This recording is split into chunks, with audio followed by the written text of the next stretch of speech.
करने की साजिश की गई है। लेकिन साथियों, उन हमलावरों को भी हम ये बता देना चाहते हैं कि अब ये सरकारें तुम्हारी बपोती नहीं है कि बाप का बेटा ही एमएलए बनेगा, लेकिन आने वाला समय गरीब का बेटा ही एमएलए बनेगा।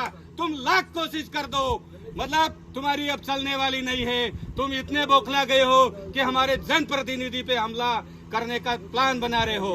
और साथ ही हम कल से यहाँ धरना लगा रहे हैं, लेकिन यहाँ की प्रशासन, यहाँ का जिला कलेक्टर, एसपी साहब भी सोए हुए हैं, उनकी आंखों की नींद नहीं गई है। वो चाहते हैं कि सरकार के पक्ष में बोलना चाहते हैं। उनको ये नहीं दिखाई दे रहा है कि हमारे एमएलए साहब पर हमला हुआ है। हमारे एमएलए साहब पे हमला होने का मतलब 10 लाख लोगों पे हमला हुआ है, और हम चुप बैठने वाले नहीं हैं। और ये धरना तब तक जारी रहेगा जब तक सारे लोग गिरफ्तार नहीं होंगे, तब तक हम चैन की नींद नहीं सोने देंगे आपको। और मतलब हम प्रशासन से ये अवगत करा देना चाहते हैं कि आप मतलब बिना पक्षपात के कार्रवाई करो, वरना आपको इस राजस्थान हाई कोर्ट तक घसीट देंगे। हमारे जनप्रतिनिधि का अपमान हुआ है।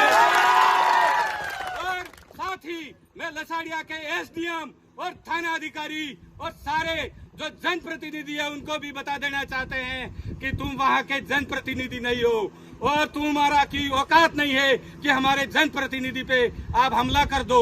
मतलब आज के समय ऐसा हो गया है बीजेपी की सरकार में कि एक जनप्रतिनिधि जो एमएलए होता है उस पे हमला हो रहा होगा तो ये पुलिस प्रशासन उनको कह रही है आप चले जाओ। मतलब वहाँ से उनको समझा करके भेजने की कोशिश कर रहे हैं। अरे तुम्हारी औकात होती तो जो हमलावर है उसी को गिरफ्तार करके हमको बताते तो हम जान जाते।